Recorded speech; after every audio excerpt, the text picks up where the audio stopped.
Brace the rudders! Raise the sails! Raise the sails! Captain, an unidentified ship is approaching. Over. Roger. Wait, is that an Enterprise sales solution? Reach sales professionals, not professional sailors. With LinkedIn ads, you can target the right people by industry, job title, and more. Start converting your B2B audience today. Spend $250 on your first campaign and get a free $250 credit for the next one. Get started today at linkedin.com/campaign. Terms and conditions apply. Kaylee Cuoco and Sam Claflin star in the MGM Plus original series, Vanished. When the man Alice loves disappears on a train to the south of France, every romantic memory becomes evidence. Every intimate detail, a potential threat. She thought she knew everything about him, but she may not even know his real name. 4-part thriller Vanished premieres February 1st on MGM Plus. Finding the truth is a dangerous affair. Couch Chronicles, where ain't no fucking limits. I do this every Monday, Tuesday, Thursday from 8 Central Time and every Wednesday and Friday from 9:30 a.m. Central Time. My guest today is Shannon. I'm super excited to have her on the couch. So y'all, let's get into it.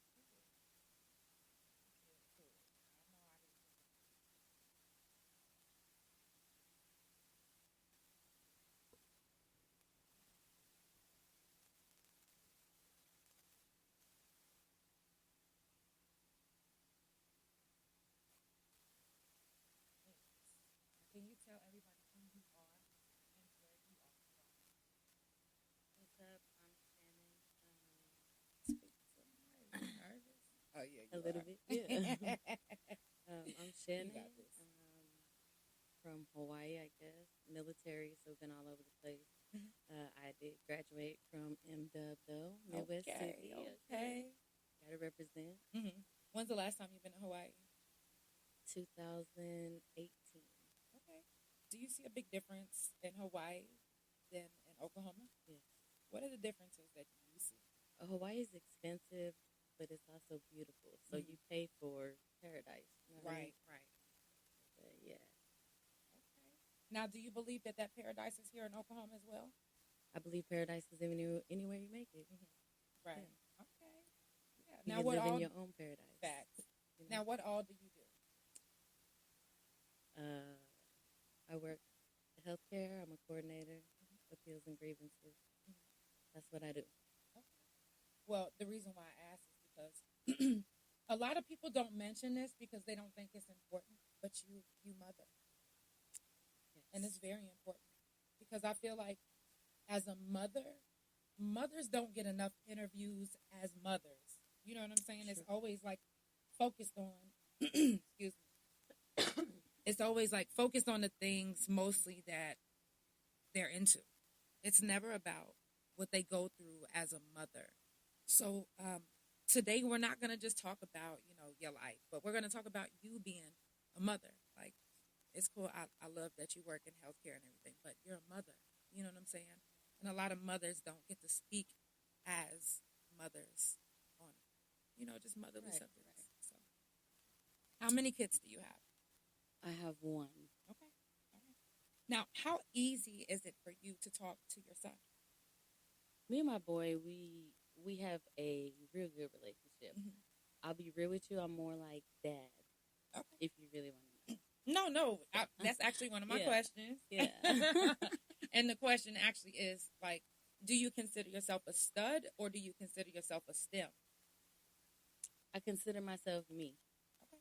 So, I mean, it really just depends on how I feel. Sometimes you might see my titties out and some cleavage. Okay. Sometimes you'll see me in baggy clothes and you don't even know I have titties. You know what I mean? Now, society, yeah. would society view that as a STEM? Depends on what I'm wearing. Okay. So if I'm wearing like jeans and a shirt, maybe. Yeah. And this is my boy. Yeah. This is my mini-me right here. So if you're wearing jeans and a shirt and then tomorrow you're wearing a dress? No, it wouldn't be a dress. But like jeans and a shirt, tight jeans. Right. That's a STEM. And cleavage, then yes. Yeah. But if I'm wearing like baggy jeans, baggy shirt, maybe stud. That's a STEM. Yeah. Because they're gonna they'll wear their cleavage out, and but they'll wear baggy clothes one day and just fully dress like Ain't nothing wrong with it. I was just asking because, like, I don't label myself. Exactly. That's what it is. That's what I want to hear. Now, is it easy? Is it easy for him to express himself to you about like different things that you go through? Because I'm sure that as close as you say you guys are, he can tell whenever you're going through something. Correct? Oh yeah, he's got that. He knows without me even saying something. Right. Right. Now, is he expressive about the relationships that you have with other people? Very, very. He's very vocal to me about everything. So. How does that make you feel as a mom? I mean, it's hard. He's only 6. So if he was a little bit older, maybe it'd be all right for us to, have those grown-up conversations. Right. But now, at the age that he is, I don't think we should have those. I don't think kids should be put in those grown-up situations. But what if they are put in those grown-up situations, but you're just not ready to talk about it? That's true. That's true. How do you deal with that part? Like, that's hard. Because I remember, I don't have kids, but I remember being that kid that was put in an adult situation, and I wasn't talked to about it, but it made me feel some type of way. And it was like, but I couldn't like tell you as mom because you let it be known that it's not to be talked about. Right. So it's like, now I know from a kid's point of view, but I've always like wanted to ask like from a parent's point of view, like, what if he's feeling the same way like I felt? Then what? We've had moments where we cry together. Me and my boy have had moments where we cry together. We laugh together. We express our emotions to each other. Right. There are some things that I feel like he's not ready to hear. And in those moments, I make up something to tell him. So you lie. Yes. Yeah. So now, let's touch on that. Okay. How do we as a people, or let's not even put it as a parent, how do we teach if part of our teaching is a lie? So those white lies that you tell, oh yeah, your pants look good, your butt looks good in them pants, or yeah, that looks great on you. Sometimes I feel like white lies are okay. So it's what we were taught, right, as a child. Because growing up, we wouldn't have known that unless we was taught, it's okay for a white lie. Right. But now that we're adults and we're dealing with our trauma, we looking like, wait, it's not okay. I feel like some things just shouldn't be taught to with kids of his age. Maybe a little bit older. But does it have to require a lie? What would I tell him? When you get older, we we'll can't talk about it. Now, there have been moments where I have said that. Yes. But there are things that I want to shelter him from. Things that I feel like he really doesn't need to know. Now, is he at the age that he's on social media? No. Now, how do you protect him from any emotional turmoil that he may experience from like a friendship or a relationship that you've had? We talk about it. Right. We talk about it. I want to know how he feels. And sometimes I don't even have to ask him how he feels. He'll come to me and he'll want to speak about it. So.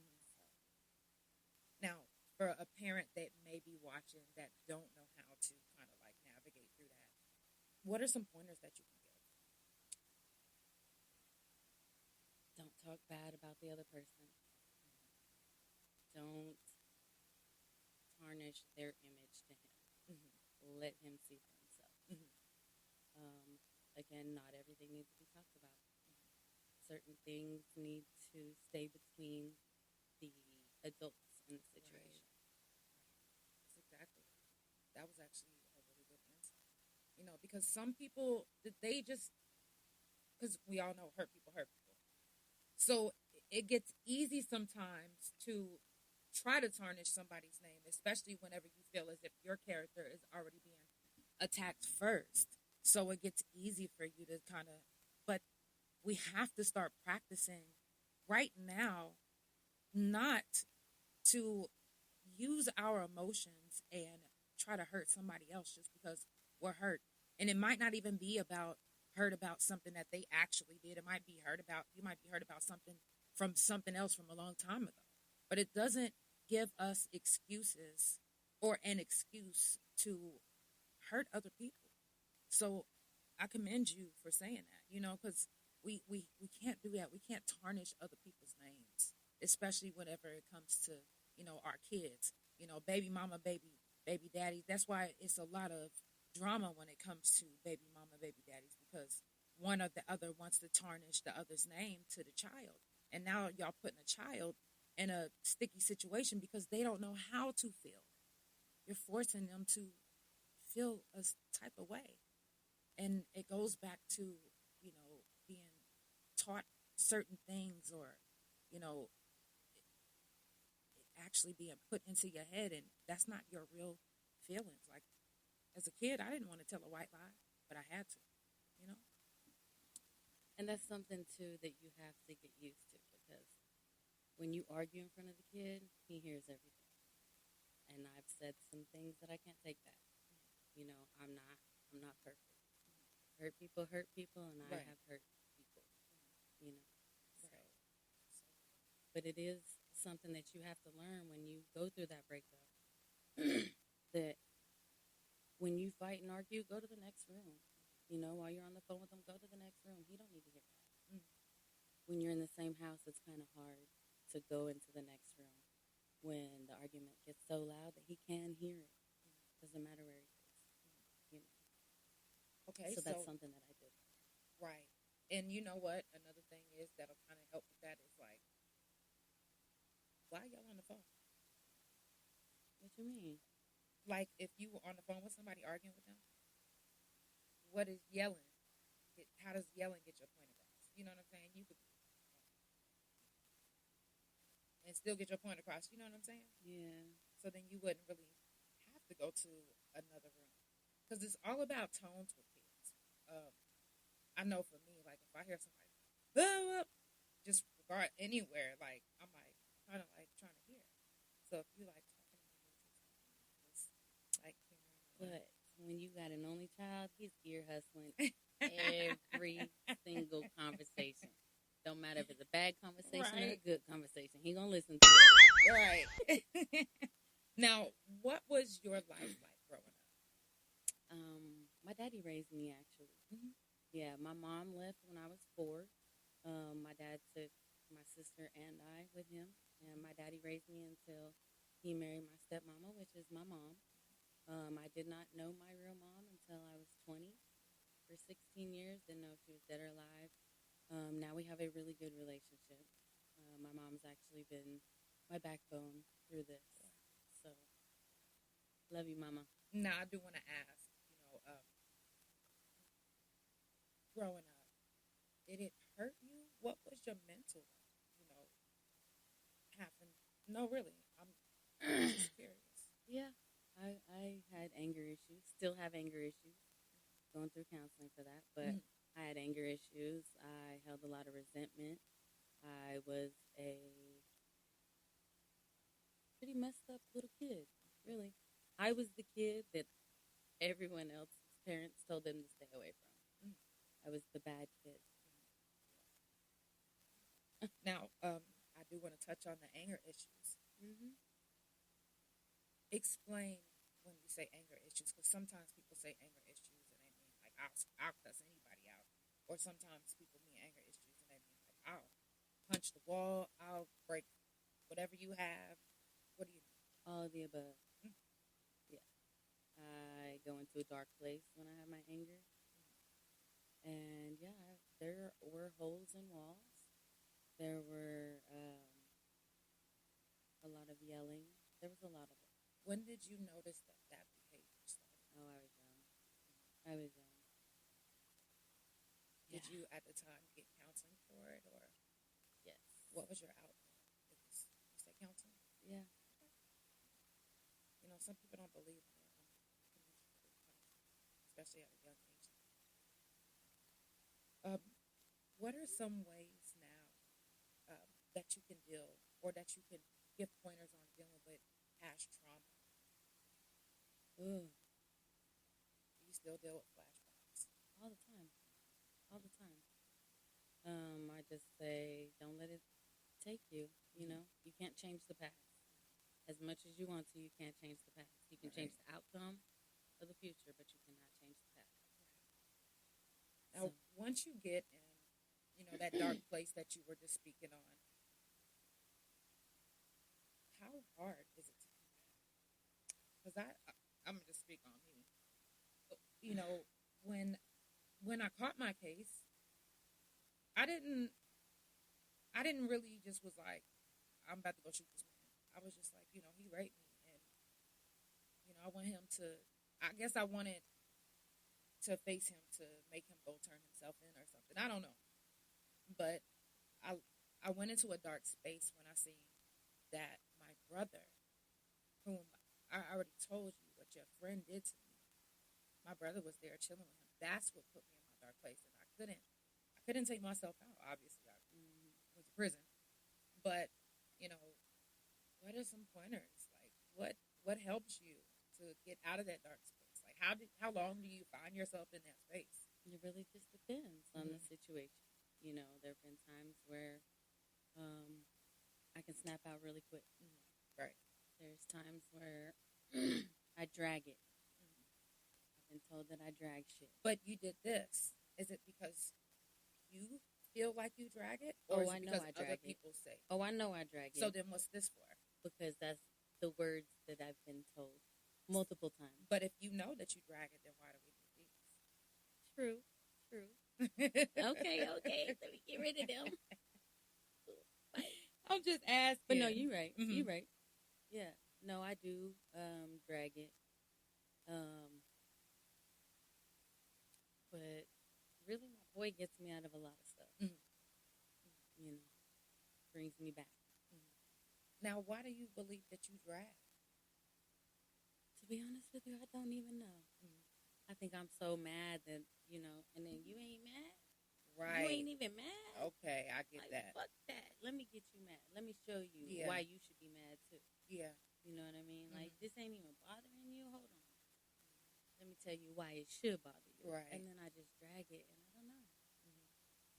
No, I mean, it's something that I'm learning. That's real. And this, like I said, this is the therapy that you never knew you needed. So, like, talking it out, figuring out the reason why kind of helps. Like, it's helping me right now. Like, and everybody else, like, we streaming all over. Like, it can help somebody else that's watching. Somebody else watching right now may have an anger issue, but we cannot, allow ourselves to lose ourselves. Somebody might not have the anchor that you have. So hearing, how you deal with it and what you do might can help John, or might can help Jessica or Hornis. So I appreciate you, for sharing that. For real. Now, do you feel as if you have broken generational curses? I'm trying to.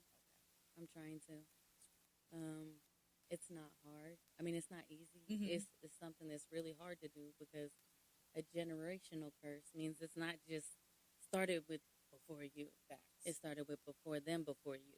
It's something Facts. that's continued on. It's not just spur of the moment type. You know. That's real. That is so real. What's your mental health been like lately? I'm going to therapy, so I'm trying to keep my head up. Now, social media plays a really big part in society. Does social media, or has social media ever affected your life negatively? It is right now as we speak. I was in a very social, very public, social media public relationship. My soon-to-be ex-wife has almost 200K followers. So we went from a very public relationship to a very public breakup. I don't even know half the people that are in my inbox talking shit to me. People I don't even know are coming to me, and someone called me on my phone from a text now number. Called my phone. How you get my number?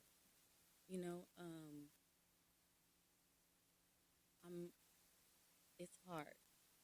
It's hard to be in a public in the public eye and seen in a negative way. Because people you don't even know will criticize you. People that don't even know about you, think they know you. Think they have every right to come to you on the shit they think they know. Now, even being a strong person, sometimes words can hurt. Social media, has it ever added on to your depression or made you depressed? I wouldn't say social media itself. I would say the people behind social media. Because I think social media can also be a good thing. Yeah, It can be a way for you to get out there, you know. But the people behind the social media, they put too much power in what they hear and what they say, and they think they have the right. Now, did you have a natural birth? No. Okay. No, I had a C-section, an emergency C-section, actually. Okay. Yeah, and actually, let's talk about that. So, wow. So I got pregnant when my sister committed suicide. I decided I didn't care about life anymore. I got on some really strong drugs. I believe I OD'd one night, and a friend came over, and I said, you know what, if I'm going out, I want to be high, so I don't care. I had a friend that always said that if I wanted to, you know, he would help. We made a call. I concocted my son, got pregnant on the first try. I still hadn't prayed to God since my sister passed. It wasn't until the day that I went into labor with him. Long story short, they lost his heart rate. They couldn't find it. They had me on my hands and knees after an epidural. And that was the first time I prayed to God. I said, please, let me have my baby. And I only saw his birth one time because my mom was in the hospital with me. My mom was the one that was in the room with me. And she videoed it. And when my son was born, he was blue, almost purple. And I didn't want to see that again. It was the hardest thing for me to do, but that was the first time I prayed since my sister passed. So in almost 2 years.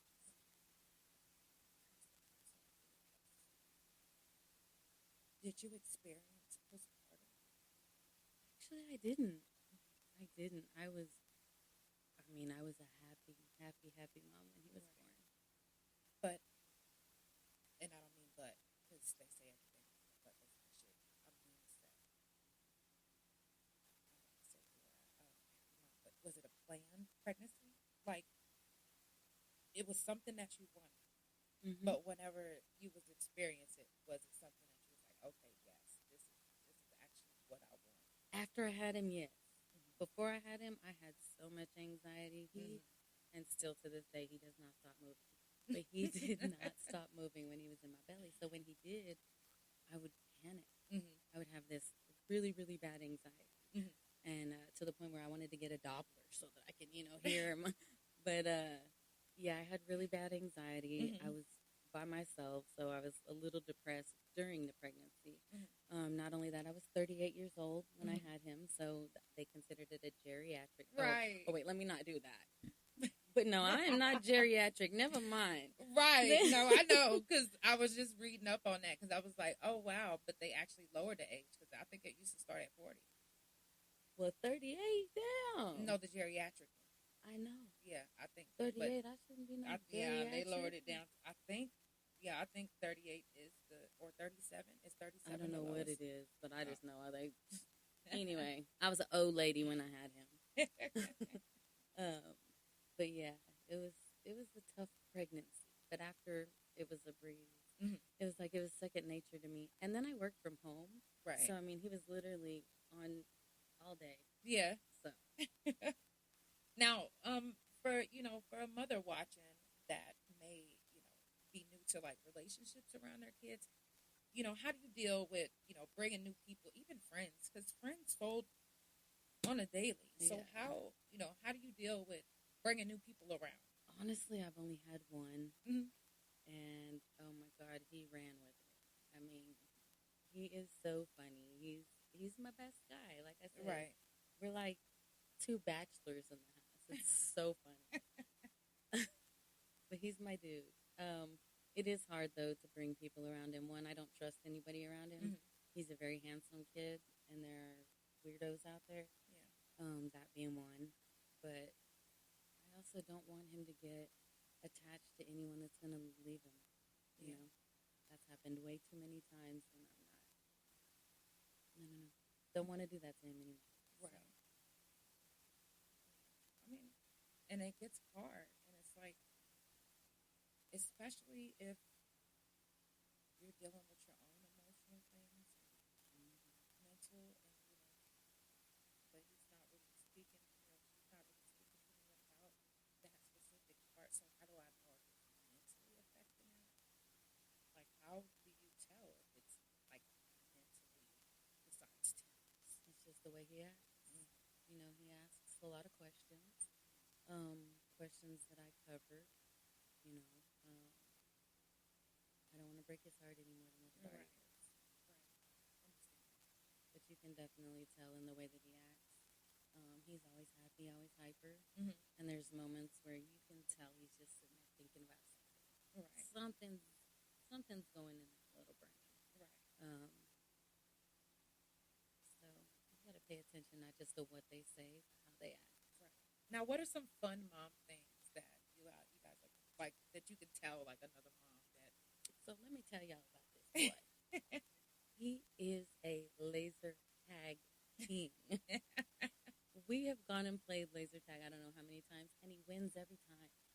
Like, nobody pays attention to the little guy that's coming up behind him. And like, so when we got there, they were like, just letting y'all know, be careful, because we got a little man. I said, don't be careful. He's going to get all of y'all. Right.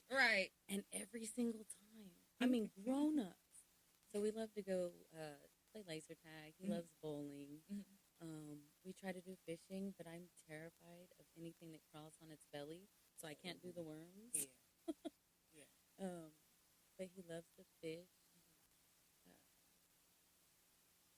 Stuff like that. Boy stuff. Yeah. Boy stuff. Real shit. You a boy mom. Totally a boy mom. Now, do y'all have like a club that y'all start, like a boy mom club? You know what I'm saying? Do you do things like PTA, parents come together type stuff? I need more boy mom friends. So yes, hit me up. My friend actually started a soccer team for young boys. His name is Bishop, and that's one of my goodest friends. It's the medication. But I would love to introduce you to him because I think it's a fun thing to get kids into like sports and what do you do for his eating? Like, you let him eat whatever he wants, and if he does eat whatever he wants, how as a parent do you get stern enough to stop them whenever you're close to them? So that's the one thing that we're working on. It's the disciplinary thing because mommy handled all that. Right. I am not the disciplinarian. He knows though. Whenever my voice gets real deep, I mean business. But right. But yeah, he pretty much he's a very picky eater. He eats when he wants. We don't have scheduled eat times. If he's hungry, he'll tell me he's hungry. I give him options of what I'll go in there and cook for him. But he is also a very expensive eater. Like, he loves fish and rice. He loves seafood, crab, calamari, shrimp, steak. I mean, this boy, he eats. But yeah, he pretty much eats what he wants. Right. Okay. Because I know some parents be like, I don't know who you think you are, but if you ain't got the steak money, the calamari money, you ain't getting that. So you one of those parents. You can have whatever you like. I try. It was easier with two incomes, not going to lie. Right. Okay. Now, do you have anything coming up that maybe we could look forward to? Ooh, Why not start a little podcast or a little YouTube? I think he wants to be a YouTuber. He wants to be a YouTuber bad. He's very shy, though. Well, you couldn't tell when he came over here. Right. But He is very shy. That would be pretty cool, though. Yes. Start him on YouTube. I would The love two to of us see just more kicking it. parents doing like together things with their kids. Like, yeah, we know y'all be kicking it at home, but we want to see like. I'm so sick of seeing drama online. I want to see some fun stuff like you kicking it with your kid, y'all drawing, doing like a sip and paint, a Kool-Aid sip and paint. You know what I mean? Oh, that would be cool. That's a good idea. Yeah. And he can invite his little friends. You know what I'm saying? They can do hand painting, finger painting, and that would be cool. I think it'll be real dope. And if you ever, he ever wants to start, learning to do podcasts, I do, the Kids Chronicles, to give kids an opportunity to learn how to do this themselves. You know what I mean? I think it'll be fun. And you sit right here and they can interview their own friends. I'll teach them how to do all of that. I think it'll be real fun, especially for kids who love to talk. So, I'm just saying. Now, I definitely appreciate you for being on the couch, for real. Like, I appreciate you having me. I know, no doubt. I know that sometimes it gets hard to be around, people, especially whenever you go in things. But I want to encourage you to, not stand off from people, especially whenever you're going through things. Get out there more. Life is way too short for us to be sitting around hurt and crying and being hurt and dragging things. Dragging it. Ain't no need to. You right, you know what I'm saying? You got this beautiful life. A lot of us do, and let's do more for the community to make it great. I don't know if you heard or seen, but there was a lot of homeless people that was frozen to death. So if you have any extra blankets, coats, any of you, extra blankets, coats, just keep them in your car. You might see somebody homeless that you drive past whenever you go to Walmart. Are you guys a Thunder fan? Yeah. Okay. And that's another thing. He loves going to the games. He loves watching the games with me. Basketball games. I'm trying to get him into football. He don't understand that yet. Yeah. But he loves basketball. He plays baseball. He wants to play baseball again. So I'm looking to get him into that. But yeah. If you could change one thing that ever happened in your life, from a baby until Are we considering the butterfly effect? Did everything after it changes? Yep. That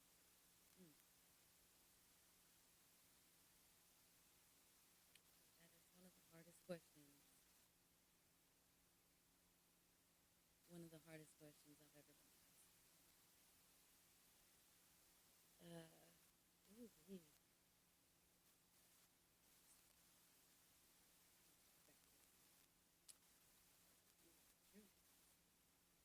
You could change the course of Everything.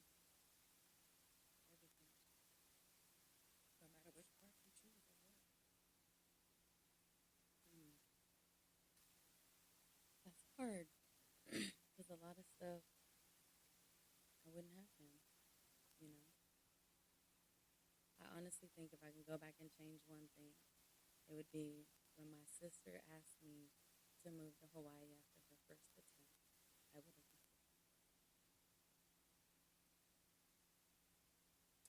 That would have been the one.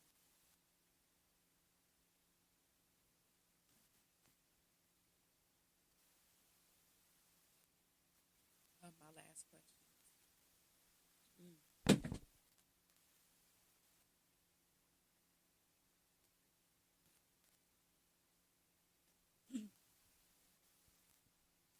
My last question.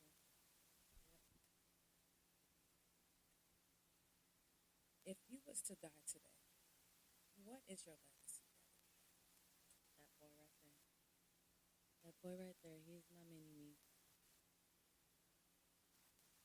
He is my legacy. What are the memories that you want? The laughs, the jokes. Man, I'm a jokester. Y'all all know. I like to make people laugh. I like to play pranks. I like to, I'm a joker. I want, whenever you think of me, I want you to smile at something that I did to make you laugh. Right. I definitely appreciate you for being on the couch. I appreciate you having me for real. For real. Y'all, if you're just now tuning in, it is the Couch Chronicles where it ain't no fucking limits. I do this every Monday, Tuesday, Thursday from 8 Central Time, and every Wednesday and Friday from 9:30 a.m. Central Time. Follow Couch Chronicles No Limits on Spotify, Apple, Pandora, The Couch on Facebook, TikTok, Twitch, Instagram, favorite it, big old like, Threads, Lemonade, everywhere. Also, make sure that you follow my guests on all social media platforms. Her information will be in the description. We are out of here. I love you guys so much. Sending positive vibes, love, and energy your way. If you're watching the Thunder tonight, you know that we playing tonight at 8:30. So if you needed a nap, go on and take a nap. Beat them wolves. Beat them wolves. Oh, yeah, we're going to get them wolves tonight. Okay? I love you guys so much. Have a beautiful night. And what's today? Thursday? So I'll see y'all tomorrow morning.